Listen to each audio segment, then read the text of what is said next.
Avez-vous déjà remarqué? Il semble qu'à chaque jour qui passe, votre argent achète de moins en moins. Les factures continuent à arriver, mais la sensation est que votre salaire n'arrive plus à suivre. Le prix du pain, de l'essence, de l'électricité, tout augmente, tandis que votre portefeuille se vide. Mais le pire, c'est que, au lieu de s'améliorer, la situation ne fait qu'empirer. Mais que se passe-t-il réellement? Est-ce que vous vous faites voler sans même vous en rendre compte? La vérité est dure. Le monde vous pousse vers la pauvreté. Et cela n'est pas accidentel. Chaque jour, des décisions politiques, des crises économiques et des conflits géopolitiques retirent un peu plus de votre assiette. Ils vous disent que c'est normal, que c'est temporaire, mais la réalité est bien plus cruelle. Avez-vous déjà eu l'impression de lutter pour rester debout, tandis qu'un système entier vous tire vers le bas? Se réveiller tous les jours avec l'angoisse de ne pas savoir si demain, votre argent couvrira l'essentiel. Mais ce n'est pas tout. C'est comme s'il y avait une force invisible qui siphonne vos économies, rendant l'avenir de plus en plus incertain. Jusqu'où ira cette spirale? La raison pour laquelle vous devenez plus pauvre est liée à un ensemble de forces qui semblent invisibles, mais qui agissent sur votre vie en permanence. Elles ne figurent pas clairement dans les actualités, et bien souvent, vous ne vous rendez même pas compte de la manière dont ces forces modèlent votre quotidien. Commençons par le premier coupable, l'inflation. L'inflation ronge la valeur de votre argent en silence. Pendant que vous gagnez toujours le même salaire, les prix continuent d'augmenter. Votre argent, qui était déjà difficile à gagner, vaut désormais moins. Chaque achat au supermarché, chaque facture payée est un rappel que quelque chose ne va pas. Mais peu de gens comprennent pourquoi. L'inflation est souvent causée par une impression incontrôlée de monnaie. Lorsqu'un gouvernement imprime plus d'argent pour couvrir des dettes ou faire face à des crises, il injecte plus de monnaie dans l'économie sans qu'il y ait une augmentation réelle de la production de biens et services. Imaginez que vous ayez un seau d'eau, votre argent, et soudain, ce seau est divisé en plusieurs autres parties. Le résultat? Chaque goutte d'eau, c'est-à-dire chaque euro que vous possédez, vaut moins. C'est ça l'inflation. Une diminution graduelle, mais implacable, de la valeur de votre argent. Et le pire, c'est que pendant que cela se produit, votre salaire n'augmente pas au même rythme. Chaque mois, votre pouvoir d'achat diminue et vous vous demandez pourquoi il devient de plus en plus difficile de boucler les fins de mois. Mais ce n'est pas tout. Il y a quelque chose d'encore plus dangereux en action. Les taux d'intérêt élevés. Les taux d'intérêt sont comme une épée à double tranchant. Lorsque le gouvernement augmente les taux d'intérêt pour tenter de contrôler l'inflation, il le fait pour décourager la consommation et réduire la circulation de monnaie dans l'économie. Cependant, cette augmentation des taux d'intérêt affecte directement le coût du crédit. Que signifie cela en pratique? C'est simple. Tout devient plus cher. Si vous avez des dettes sur votre carte de crédit, vous payez beaucoup plus pour elles. Si vous envisagez de financer une voiture ou une maison, vous remarquerez que les taux d'intérêt augmentent le prix final à un point presque inatteignable. Le coût du financement augmente, le montant des mensualités augmente, et au final, vous êtes écrasé entre l'inflation d'un côté et les taux d'intérêt élevés de l'autre. Mais pourquoi les taux d'intérêt sont-ils si élevés? Parce que les gouvernements utilisent cet outil comme un moyen de contrôler la consommation et par conséquent, d'essayer de maîtriser l'inflation.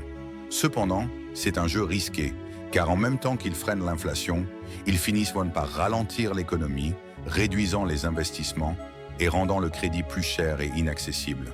Cela crée un cercle vicieux, moins de consommation, moins de croissance économique, plus de dettes et une sensation constante que vous êtes de plus en plus endetté sans savoir comment échapper à ce piège.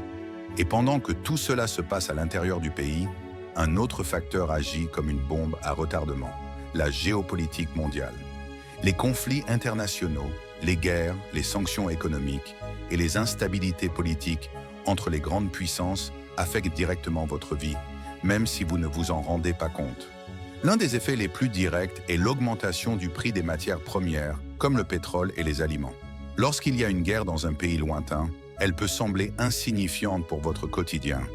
Mais en réalité, elle affecte le prix que vous payez pour le gaz de cuisine, pour l'essence à la station-service et même pour le pain à la boulangerie. Vous vous demandez peut-être, comment un conflit à l'autre bout du monde peut-il impacter le prix du gaz que j'utilise pour cuisiner?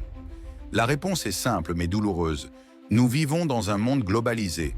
Ce qui se passe dans une partie du globe affecte directement votre vie, même si cela semble éloigné.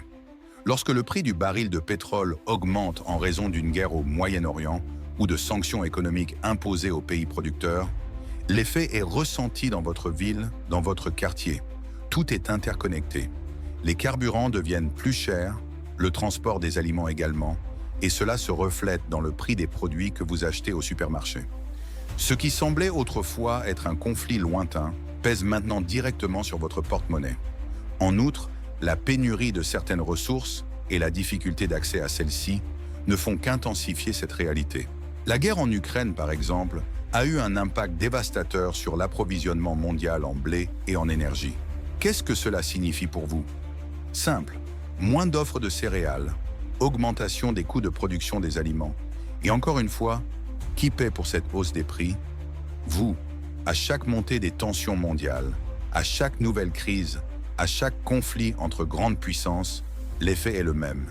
Votre pouvoir d'achat s'érode. Un autre aspect à considérer est celui des décisions politiques internes. Souvent, les mesures prises par les gouvernements eux-mêmes, comme la création de nouveaux impôts ou la mauvaise gestion des ressources publiques, contribuent encore plus à la précarisation de votre situation financière. Et lorsque ces mesures sont combinées avec les impacts mondiaux, le résultat est un appauvrissement généralisé dans lequel la classe moyenne et les couches les plus basses de la société perdent le prix le plus élevé. Mais tout cela ne se passe pas par hasard. Il existe un réseau complexe d'intérêts financiers et politiques qui maintient ce système en place. Un système où peu gagnent et beaucoup perdent. Les banques, les grandes entreprises et les figures politiques profitent de l'instabilité, de la hausse des taux d'intérêt et de l'inflation, tandis que vous luttez pour survivre. Vous, comme des millions d'autres travailleurs, êtes l'engrenage qui fait tourner ce système, mais ne vous y trompez pas. Vous êtes du côté des perdants, tandis que les grands acteurs accumulent de plus en plus de richesses. Alors, que pouvez-vous faire face à cette situation? Il semble qu'à chaque chemin que vous tentez d'emprunter, il y a une barrière. Des finances personnelles plus serrées, des factures qui ne cessent d'augmenter et un avenir qui semble de plus en plus incertain. Le premier pas est de comprendre que ce jeu se joue avec des règles qui n'ont pas été faites pour que vous gagniez. Mais il y a une issue, l'éducation financière. Connaître et comprendre comment fonctionnent ces mécanismes qui affectent votre vie peut être la clé pour, au moins, minimiser les impacts.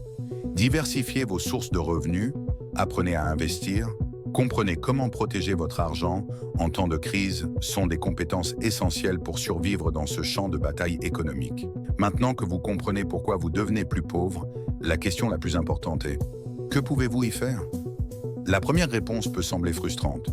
Vous n'avez pas le pouvoir de contrôler l'inflation, les taux d'intérêt ou les décisions politiques et géopolitiques qui façonnent l'économie mondiale. Mais cela ne signifie pas que vous êtes complètement sans issue. La solution commence par la connaissance. Lorsque vous comprenez comment le système fonctionne, vous commencez à identifier des moyens de vous protéger. Diversifiez vos revenus. Envisagez d'investir dans des actifs qui protègent votre pouvoir d'achat, comme le Bitcoin. En outre, restez attentif aux changements mondiaux. Les crises géopolitiques, bien que hors de votre contrôle, peuvent être anticipées dans de nombreux cas. Être informé de ce qui se passe dans le monde vous permet de vous préparer aux impacts économiques qui ne manqueront pas de se faire sentir. Oui, le monde vous rend plus pauvre. Et non, ce n'est pas juste. Mais le savoir vous donne du pouvoir. Le pouvoir de vous préparer, le pouvoir de poser des questions et le pouvoir d'agir. Ne vous laissez pas emporter par les décisions que d'autres prennent à votre place. Recherchez plus de connaissances, suivez ce qui se passe dans le monde et luttez pour protéger ce qui est à vous. La pauvreté n'a pas à être votre destin final. Si vous avez aimé cette vidéo, n'oubliez pas de liker et de vous abonner avant de partir. Merci d'avoir regardé et plus vous en saurez, plus vous serez fort.